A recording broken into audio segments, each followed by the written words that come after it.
태평양을 사이에 두고 한쪽 발은 미국 땅을 밟고 있고 한쪽 발은 한국 땅을 밟고 있다. 이 말이 무슨 뜻일까요?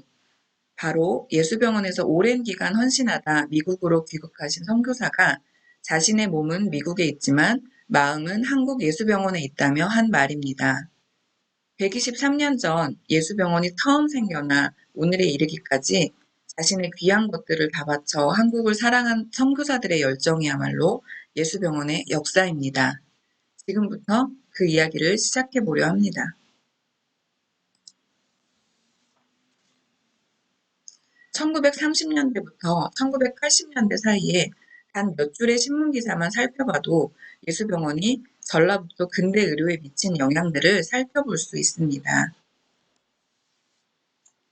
올해로 123년이 된 예수병원의 성장 과정에 대해서 다음과 같이 살펴보려 합니다. 조선 후기 이후 서양 의학 지식이 조금씩 들어오고 있다가 한국인 치료를 목적으로 한 본격적인 서양 의학의 시작은 알렌 선교사에 의해 시작되었습니다. 당시 들어왔던 기독교 선교사들에 의해 시작된 선교병원은 화면에 보시는 것과 같은데 현재까지 이어져 오는 민간 병원 중에서는 예수병원이 가장 오래된 역사를 이어오고 있습니다. 예수병원의 설립자로 알려진 마틴 골드 선교사는 1897년 한국에 도착했습니다. 미국에서 출발한 지 54일 만에 한국에 도착했고 인천 제물포항에서 전주에 도착하기까지 또 50여일이 걸렸습니다. 한국에 선교사로 오기 전 볼티모어 여자의과대학을 졸업한 마틴 잉골드의 졸업 성적은 모두 수석이었습니다. 미국에서의 모든 것을 내려놓고 한국에 온 마틴 잉골드를 마중한 건 먼저 와서 전주 선교부를 유지하고 있던 테이트 목사였습니다. 이들은 7년 후 한국 서울에서 결혼식을 하게 되고 부부의 인연을 맺게 됩니다. 1897년에 한국에 도착한 마틴 골드가 약 1년간 전도 여행 및 한국어 공부를 마치고 1898년 11월 3일 작은 초가집에서 첫 진료를 시작합니다. 기록에 의하면 첫날에 6명의 환자를 보았고 첫 달에 100명의 환자를 보았다고 합니다. 당시의 한국은 동학혁명 직후의 상황으로 여자 의사를 낯설어 해서 환자의 대부분은 부녀자였고 남자 환자들이 진료를 받게 된 건 한참이 지난 후였다고 합니다. 당시 환자의 대부분은 기초적인 위생을 개선해 주는 것만으로도 병이 낫는 경우가 많았으며 이 밖에도 수술이나 각종 치료가 행해졌는데 이는 대부분 의료 혜택을 받지 못하던 일반 민중을 위한 치료였습니다. 조선 정부의 요청에 의해 선교 기지를 화산 언덕으로 옮기게 되어 1902년 10월 11일 새 진료소로 이사를 하게 됩니다. 이 건물은 기와 지붕으로 면적이 약 30평 정도 되었습니다. 한국인들에게 저 여인은 기술이 아주 좋아서 보기만 해도 병이 나아요 라고 칭송받던 마틴 골드는 테이트 목사와 결혼한 이후 의료사역과 복음 전도를 병행했습니다. 그러던 중 딸아이를 사산하는 아픔을 겪기도 했고 각종 풍토병에 시달리다가 1925년 결국 미국으로 돌아가 여생을 보냈습니다.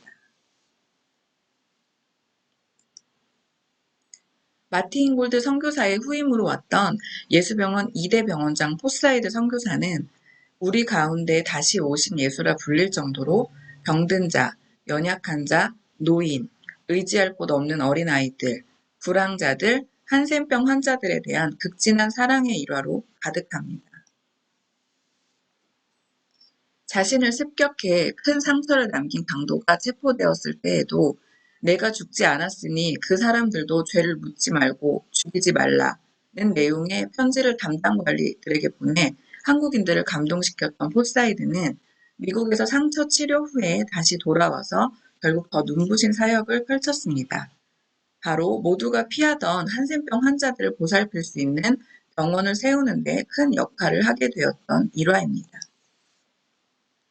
동료 선교사가 위독하다는 소식에 목포에서 광주로 향하던 포사이드는 길목에서 아무도 거들떠보지 않던 온몸에 피고름이 가득했던 한 여인을 발견하고 자신이 타고 있던 말에서 내려 그녀를 태우고 광주 진료소로 데려가 극진히 보살피고 치료해 주었습니다. 그의 정성에도 불구하고 그녀는 2주 만에 숨을 거두었지만 이 일화가 알려지며 다른 한센병 환자들에게 희망을 주었고 이를 계기로 한센병 환자를 돌보는 병원이 세워지게 됩니다. 한센병 환자들이 포사이드 선교사에 대해 감사함을 전하기 위해 세운 기념비가 현재도 남아있으며 예수병원 응급의료센터는 그의 극진한 섬김을 기념해 포사이드 기념 응급의료센터라 부르고 있습니다. 1902년에 지어진 기와진료소에서 약 10년간 더 진료를 한 후에 1912년 서양식 병원 건물을 지어 이때부터 본격적인 병원 운영이 시작됩니다. 그때 지역 주민들이 부르던 야소병원이란 이름이 현재의 예수병원으로 불리우고 있습니다. 가장 낮은 곳에 가장 치료가 필요한 이들을 대상으로 의료활동을 펼치던 예수병원은 1935년 화재 사건을 겪어 건물이 전소되었으나 가입했던 화재보험금과 전주 시민들이 다발적으로 모금해준 성금으로 1년 만에 재건해 사랑의 의술을 이어가게 됩니다. 이 영상은 1936년도에 남장로교 선교부의 보고용으로 촬영된 전주시와 예수병원의 영상입니다. 잠시 감상하시겠습니다.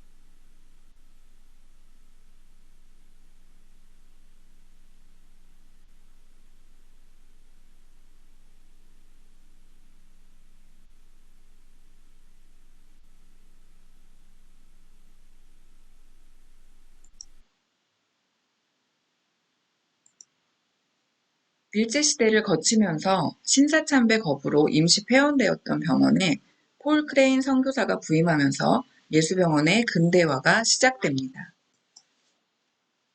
임시 폐원 기간 동안 의료 혜택을 받지 못하고 있던 사람들이 다시 문을 열자마자 한꺼번에 몰려 폴 크레인 선교사는 오자마자 바쁜 나날의 연속이었다고 합니다.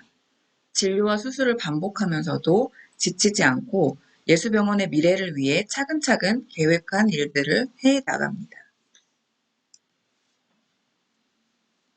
가장 먼저 수련의 제도가 없던 상황에서 폴 크레인 선교사는 인턴을 모집해 체계적인 수련의 제도를 실시했습니다. 이때 수련받은 한국 의사들은 예수병원 혹은 서울에서 뛰어난 의술을 펼치는 의사로 성장하게 됩니다. 이후 폴 크레인 선교사는 마가렛 프리차드 선교사와 함께 간호학교를 설립해 간호사 양성에도 큰 기여를 했습니다.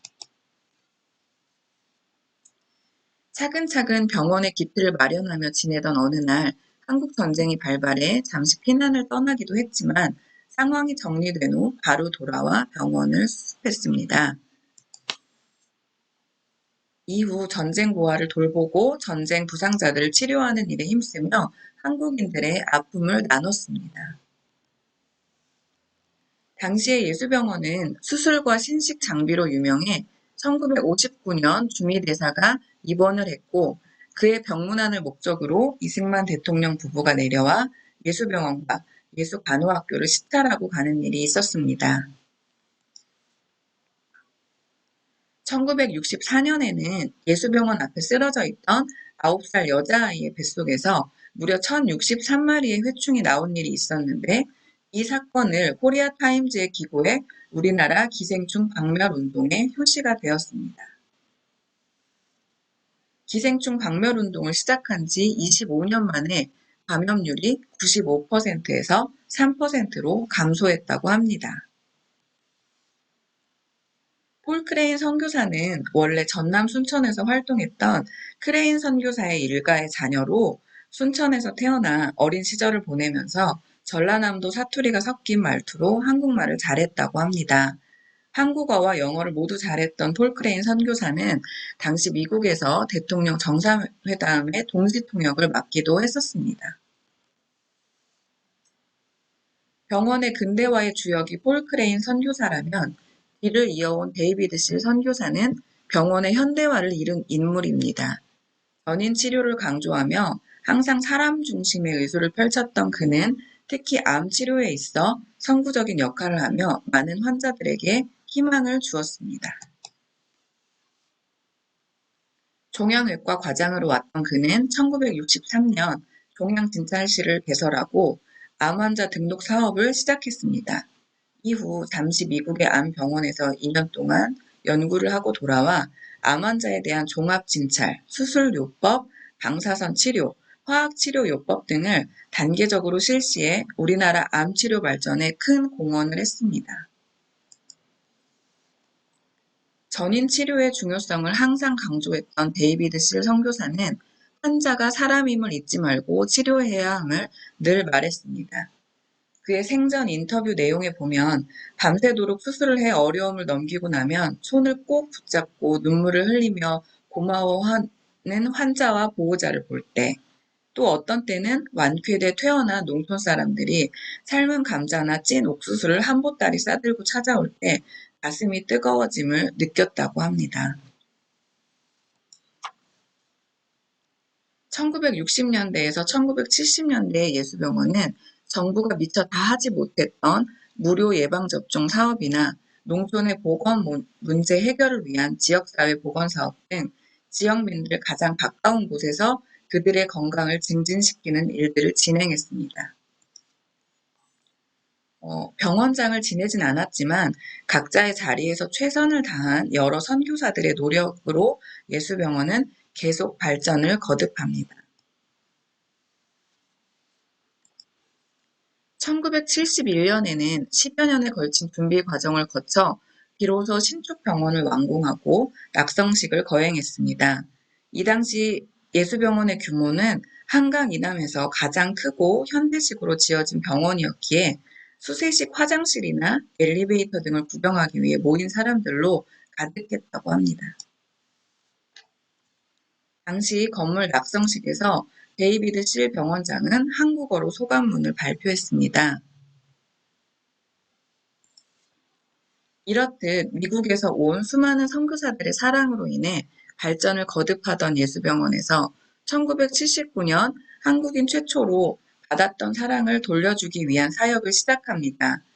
이용웅 선교사를 방글라데시로 파송한 것이 그 시작이었습니다. 이때부터 양방향 선교가 시작되었으며 그 후로 현재에 이르기까지 예수병원의 많은 직원들이 장기 단기로 봉사활동을 펼치고 있습니다. 우리나라 최초의 재활의학과도 1980년 예수병원에서 시작되었으며 1986년에는 기도구약연구원을 설립해 각종 질병에 관한 연구를 지속하며 병원의 발전을 이어갑니다.